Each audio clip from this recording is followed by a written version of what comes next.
Salut à tous, j'espère que vous allez bien, vous êtes les bienvenus sur la chaîne.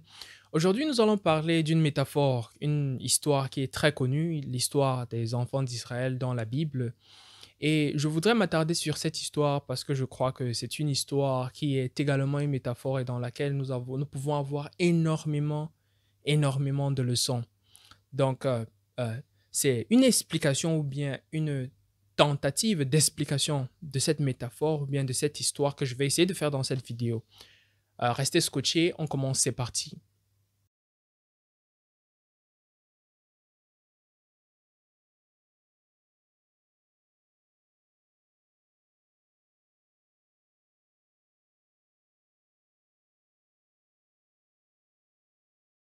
Avant de commencer avec l'explication de la métaphore ou bien de l'histoire en elle-même, je vais d'abord faire un petit récapitulatif de l'histoire. Donc, l'histoire commence lorsque nous avons Joseph qui était le fils de Jacob, Jacob qui était lui-même le petit-fils d'Abraham. Joseph devient premier ministre en Égypte après une série de circonstances que je ne vais pas parler. Et par après, il y a une famine qui s'installe dans la contrée d'Égypte et dans le monde d'ailleurs. Et la famille de Jacob, ou bien les Israélites, sont forcés de se déplacer pour aller en Égypte.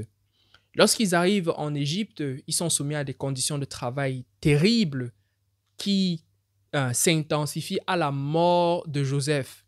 Et par après, Moïse, qui est également un Israélien, va se rendre compte des circonstances dans lesquelles son peuple vit et par l'appel de Dieu, Dieu qui se présente à lui sous une forme de buisson enflammé, Dieu va lui dire de partir sauver le peuple d'Israël qui était en Égypte.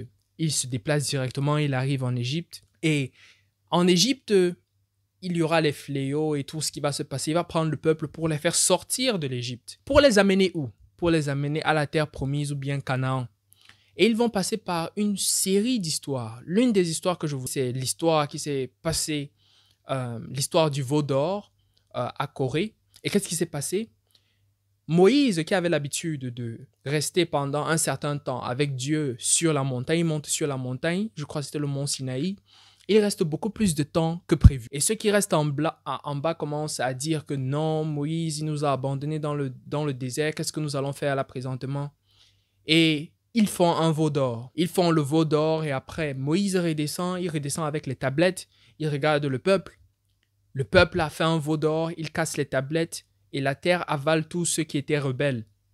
Donc ça, c'est juste un. Ça, c'est par rapport à ce qui s'est passé, la rébellion qui s'est passée à Corée. Et je pense que je peux m'arrêter là pour faire une petite explication de cette histoire parce que cette histoire, je crois que c'est une histoire où il y a énormément de leçons.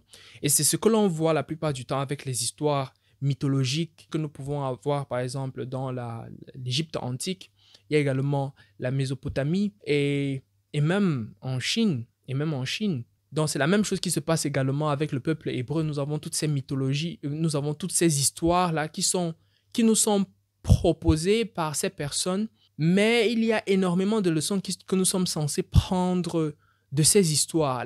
Le problème, c'est que même les personnes qui ont écrit ces histoires ne peuvent pas vous dire quelles sont les leçons qui sont à l'intérieur de ces histoires. C'est comme un code qui vous a été donné, mais c'est à vous de comprendre le code qui vous a été donné. Et donc, je vais passer directement à mon interprétation de cette histoire. Et d'un point de vue psychologique, je vais regarder le peuple d'Israël ici comme une personne. Ce qui fait un peuple, c'est quoi? Ce qui fait un peuple, c'est la multiplicité des personnes ou bien la pluralité des diverses opinions que nous pouvons avoir.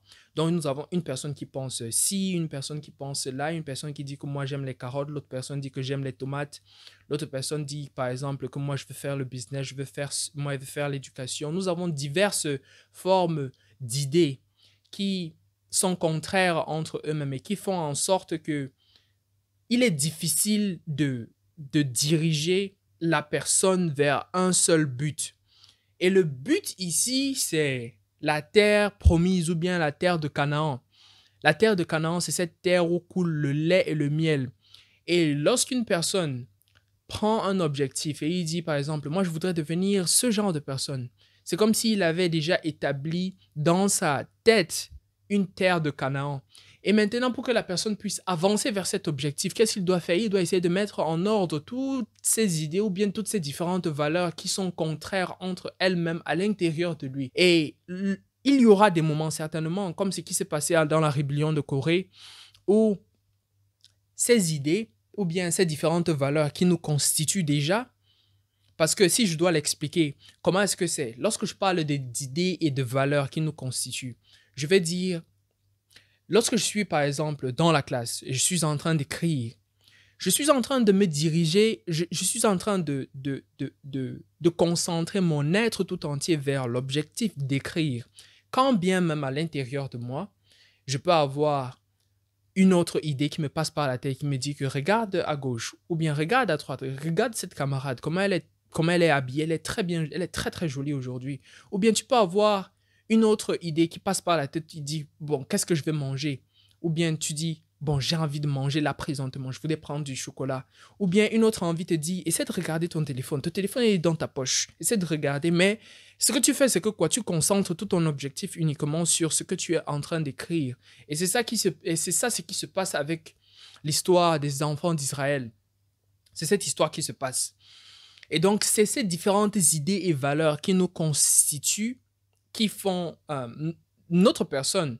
Parce que si nous n'avions pas ces différentes idées qui passaient par la tête et tout, je crois que la vie serait réellement maussade. Elle serait réellement maussade.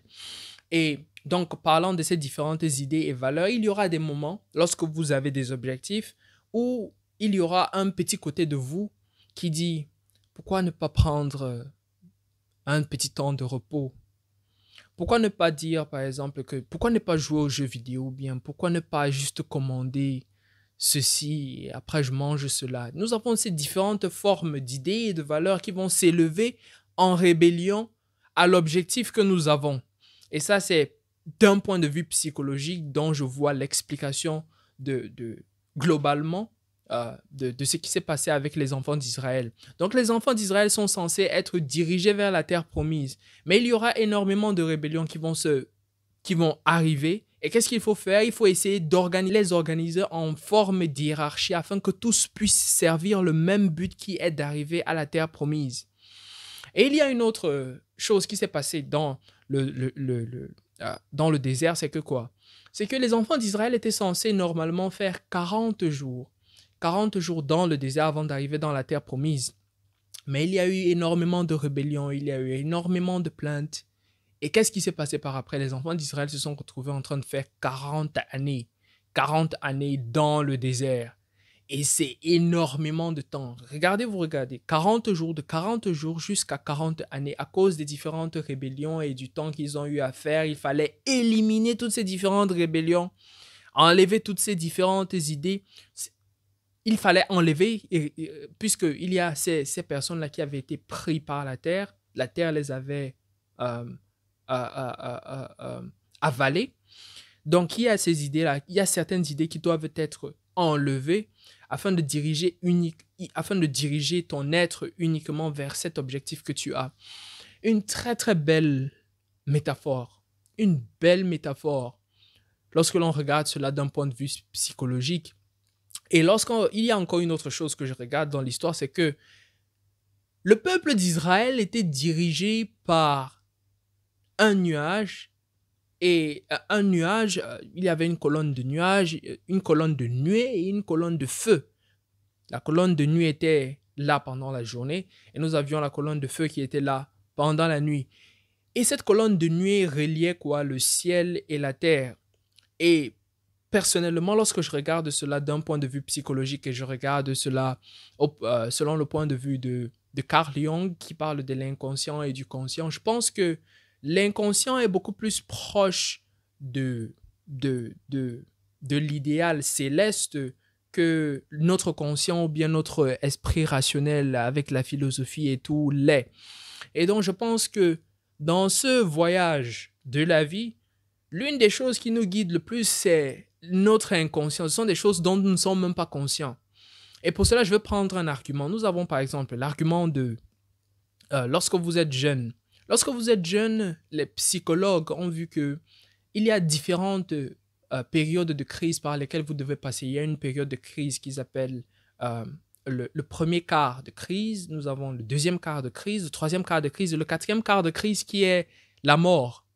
Donc, pendant le premier quart de crise qui se déroule dans une période d'âge qui se trouve entre majoritairement 20 ans ou bien 24 ans, on voit que on voit que le jeune est dans une situation où il se trouve il doit regarder le monde qui est autour de lui et trouver une certaine forme d'identité. Il doit trouver son identité sur le point historique, il doit trouver son identité sur le point psychologique également. En termes d'intelligence, il doit essayer de trouver dans quelle strate de la hiérarchie sociétale est-ce qu'il se trouve. Et ça cause une crise. Et lorsqu'on reste, on regarde, je crois que les crises sont des manifestations de cette colonne de nuit ou bien cette colonne de feu qui vous guide dans votre voyage de la vie. Parce que ce qui est là, c'est que il y a des courants de pensée qui disent que des courants de pensée qui parlent du déterminisme, et il y a d'autres courants de pensée qui parlent de la volonté. Ils appellent cela free will. Free will. Et lorsque vous restez, vous regardez, je crois que l'être humain est influencé par ces deux choses. Il y a le conscient ou bien l'esprit rationnel, la volonté, la capacité de raisonner qui est là, mais il y a également cette grande chose qui nous influence également, qui est l'idée centrale du déterminisme, dans ce sens où, lorsque vous regardez un jeune, le jeune, à 1 an, il a des comportements que vous allez retrouver chez d'autres jeunes de son âge qui sont exactement les mêmes. Vous allez voir un jeune qui est à 20 ans, pendant ses vingtaines, il a la tendance la plupart du temps à découvrir la vie, essayer de voir l'alcool. Si c'est un homme, il va essayer d'avoir des expériences avec des femmes. Et lorsqu'il arrive aux années, pendant qu'il a 30 ans, il y a un courant de responsabilité qui essaie de s'installer. À 50 ans, il essaie de donner tout ce qu'il a gagné. Et ce sont des choses qui sont communes aux blancs, aux noirs, aux jaunes. Et ce sont des choses qui arrivent à unifier la race humaine en quelque sorte. Et je pense que ce sont des manifestations de cette nuée qui nous guide vers le voyage de la vie. Et c'est une tentative d'explication ou bien une tentative d'apport de ma propre contribution dans l'explication de ce texte. La Bible est un texte hautement allégorique. Il y a énormément de métaphores à l'intérieur de ces textes.